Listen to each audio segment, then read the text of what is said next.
Guys, what's going on? So today's Valentine's Day, and it's got an interesting meaning for me because Valentine's Day is the day that I lost my dad.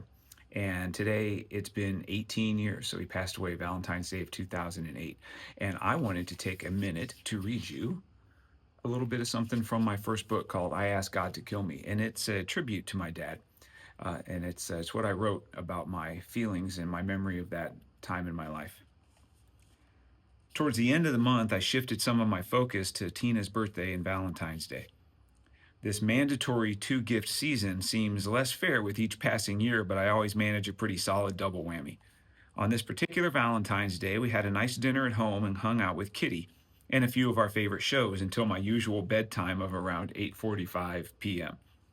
I readied for rest, crawled into bed, and turned on the TV, knowing whatever I was watching would entertain me for the few minutes it would take for me to fall asleep. Yep, I'm boring. The home phone rang. Yes, we had a working landline at the time. Google it, youngsters. I crawled across the bed to the far nightstand that housed the phone and took it off the cradle and looked at the caller ID on the front of the wireless handset. It was an El Paso, Texas number. I knew.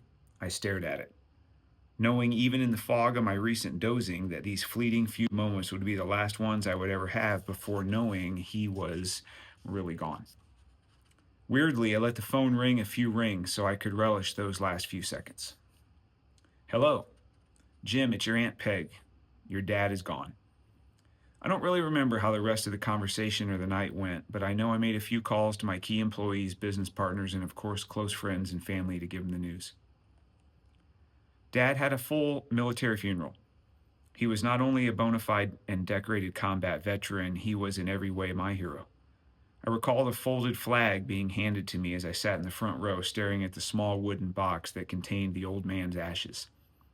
Off in the distance, the haunting and jarring pops of the 21-gun salute were followed by the playing of taps. My respect for our military has always been high, but never more than on that crisp February morning. Thank you to those men and women for honoring my father and our nation. We flew home the next day.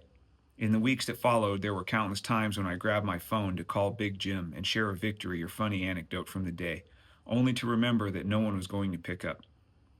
The day I hit delete on Dad's name in my contact list was one I will never forget. Crushing. I miss you, buddy. I'll see you on the other side.